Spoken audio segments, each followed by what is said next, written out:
Hi, and welcome to yet another edition of Your Choice, Our Voice. The story that we are going to read today is an old fairy tale called Little Red Riding Hood. It has been requested for a sweet little girl, Ira, by her mummy Yakita. This story teaches us a very important lesson. That is, we should not speak to strangers. So do remember that, Ira. And without further delay, let's turn the page, Ira, shall we?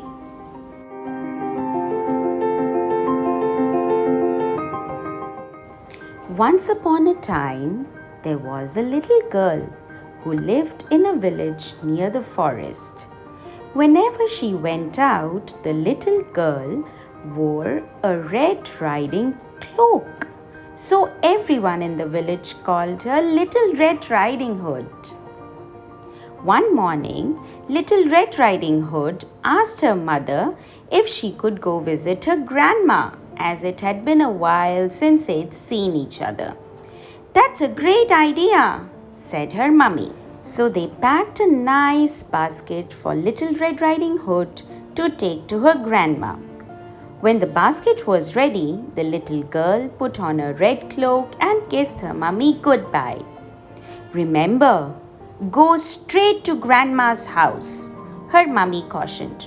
"Don't waddle along the way, and please don't talk to strangers. The woods are dangerous." "Don't worry, Mummy," said Little Red Riding Hood. "I'll be careful." But when Little Red Riding Hood noticed some lovely flowers in the woods, she forgot her promise to her mother. She picked a few, watched the butterflies flit about for a while, listened to the frogs croaking, and then picked a few more. Little Red Riding Hood was enjoying the warm summer day so much that she didn't notice a dark shadow approaching out of the forest behind her. Suddenly, the wolf appeared beside her. "What are you doing out here, little girl?" the wolf asked in a voice as friendly as he could muster. "I'm on my way to see my grandma, who lives through the forest near the brook," said Little Red Riding Hood. Then she realized how late she was and quickly excused herself, rushing down the path to see her grandma. But the wolf was such a clever one. In the meantime, he took a shortcut. The wolf, a little out of breath from running, arrived at Little Red Riding Hood's grandma's house and knocked slightly at the door. "Oh, thank goodness, dear. Come in, come in. I was worried sick that something had happened to you in the forest," said Grandma, thinking that the knock was her granddaughter. The wolf let himself in. Poor Granny did not have time to say another word before the wolf gobbled her up. The wolf let out a satisfied burp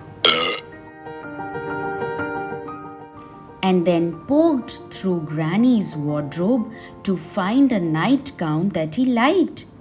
He added a frilly, sleepy cap and, for good measure, dabbed some of Granny's perfume behind his pointy ears.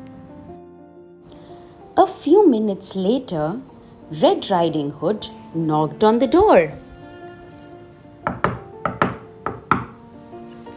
The wolf jumped into the bed and pulled the covers over his nose. "Who is it?" he asked in a cackly voice. "It's me, Little Red Riding Hood."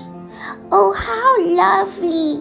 Do come in, my dear." When Little Red Riding Hood entered the little cottage, she could scarcely recognize her grandma. "Granny, your voice sounds so odd. Is something the matter?" she asked. "Oh, I just have a cold," "Oh," squeaked the wolf, adding a cough at the end to prove the point. "But Grandma, what big ears you have," said Little Red Riding Hood as he edged closer to the bed. "The better to hear you with, my dear," said the wolf. "But Grandma, what big eyes you have," said Little Red Riding Hood. "The better to see you with, my dear," said the wolf. "But Grandma, what big teeth you have," said Little Red Riding Hood, now very scared. "The better to eat you with, my dear." The wolf leapt out of the bed and began to chase the scared little girl. Almost too late, Little Red Riding Hood realized that the person in the bed was not her granny, but a hungry wolf. She ran across the room and through the door, shouting, "Help! Help! Wolf! Wolf!" as loudly as she could. A woodsman who was chopping logs nearby heard her cry and ran towards the cottage as fast as he could. He grabbed the wolf and made him spit out the poor granny, who was a bit frazzled by the whole experience, but still in one piece. "Oh, Granny, I was so scared," sobbed Little Red Riding Hood. "I'll never speak to strangers or dawdle in the forest again, I promise." There, my child. You've learnt an important lesson today. Thank goodness you shouted loud enough for this kind woodsman to hear you. The woodsman knocked out the wolf and carried him deep into the forest where he wouldn't bother anyone ever again.